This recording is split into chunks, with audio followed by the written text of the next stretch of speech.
Hi everybody.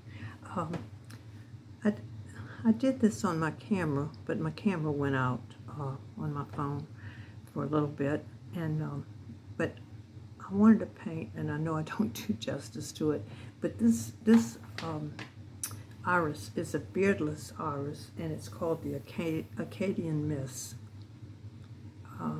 It's grown here in Louisiana. It's a beautiful white iris.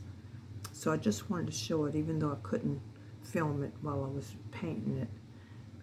But it's so pretty. If you get a chance to look it up somewhere, it's a beautiful white iris. So, okay, well, thank you. And I have another one coming up, part of a video. My camera went out. It was a timing on it. I don't know. I had to fix it in my camera on my phone. So, thank you for watching. I appreciate it. Let's see. The next one is a rose, and I do have a short video of it, and it timed out, so I'm going to take a picture, and I'll put the picture after the video. Okay, thank you for being here. I appreciate it.